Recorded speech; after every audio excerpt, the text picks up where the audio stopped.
let's take a quick look at some Motu oddities, but not these two guys, although Stondar and Rockon are here for a reason. But we will actually be taking a look at two of the Meteorbs. I have a fairly complete Masters of the Universe collection. There are some holes to fill, and one of them happens to be with the Meteorbs, which is a kind of subset of characters and toys for the Motu line that's really its own strange little thing.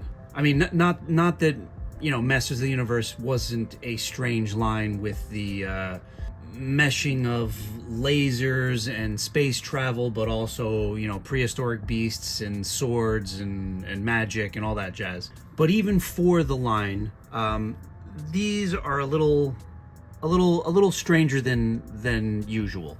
But it's not really a surprise that Mattel added these little transforming eggs into He-Man's world.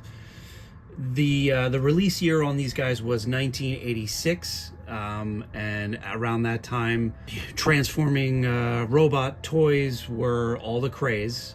They still are. They've never really left us. But as far as like a American cultural toy moment, the apex had to have been the mid-'80s with Transformers and GoBots, for whom I still have a lot of love.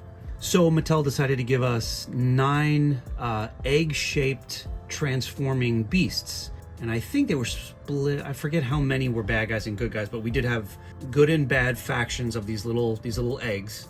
Stondar and Rockon are here because, as far as one of the mini comics is concerned, that's how we were introduced to the Meteorbs. They crash landed on Eternio with these two guys, and you know, a handful of the good ones aligned themselves with He-Man, and Skeletor managed to gain loyalty from another handful of them. So that's basically the gist is how they work their way into the mythos of Masters of the Universe. They're really simple little toys.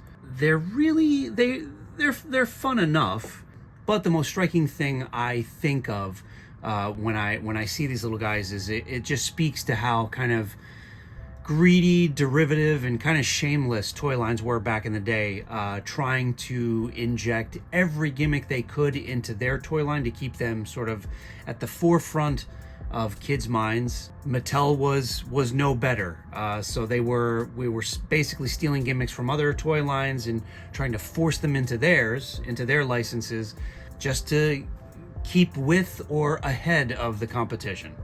And just like Transformers and GoBots and a lot of other toy lines, these guys are stolen. The designs and everything are stolen from another toy line of transforming eggs from Japan that were put up by Bandai called Tamagoras. So like everything else in the 80s, Mattel snatched them up and, you know, maybe changed some colors. I'm not even sure they did that, and swapped out some names, and now they're He-Man's buddies and Skeletor's buddies. The two I have here, I have one good guy, one bad guy. The good guy is the orange egg is Cometroid, and the purple egg is Dinosorb. Oh, these names.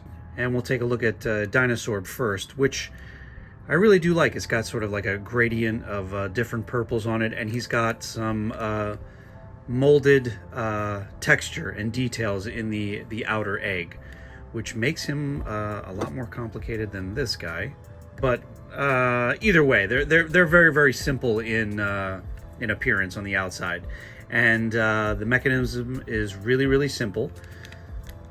They swing open like that, and everything inside folds out.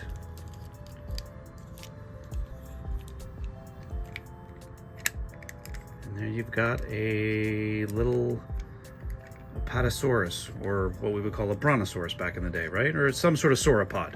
I mean, if you want to call it articulation, the head and the tail do pivot. The legs have he does have knee joints on all 4 legs.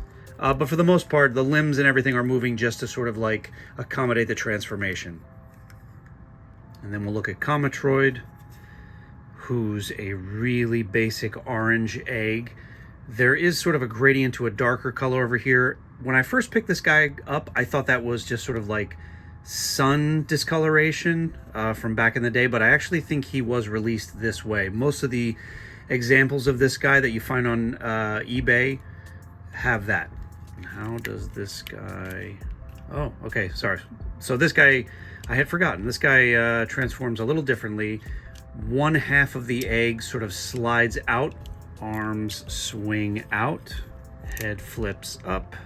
Other half of the egg also slides open. Swing the legs out this way, and then reattach. Oh wait, what do I do with this? Oh yeah, there we go.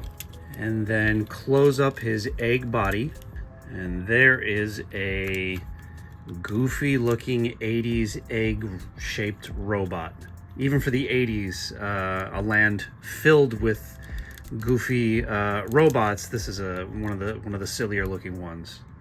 But he's got some personality. And not that anybody back in the day was posing their Meteorbs, nor do adult collectors these days, but for what it's worth, he does have an ankle pivot, knee, as well as a hip. The arms do swing outwardly. They pivot at the bicep and at the elbow. It's kind of ridiculous that I'm going over articulation on something like this. And the head turns as well. Because I am first and foremost a collector of all this stuff because of nostalgia, the thing that speaks to me the most about these Meteorbs is that I had absolutely no idea what toy line they were from when I was a kid, and had a few of these, rolling around with my other toys. I don't ever recall asking for them. They just kind of showed up in the toy bin, whether it was at my house or my grandparents' house or something. Back in the day, I don't really think we cared too much about the purity of the toys we selected to play with in a play scenario as kids.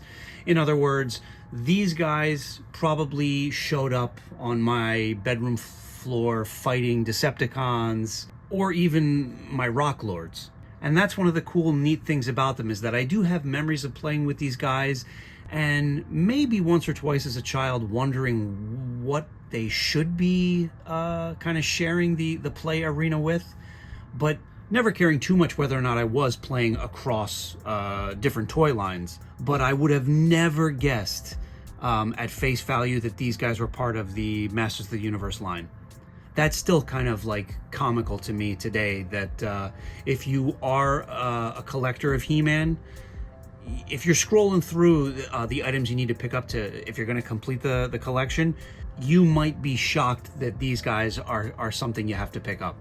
I really would have guessed that they were GoBots, Rock Lords, Transformers, or something else way before I would have chosen Masters of the Universe to be the toy line they belong to.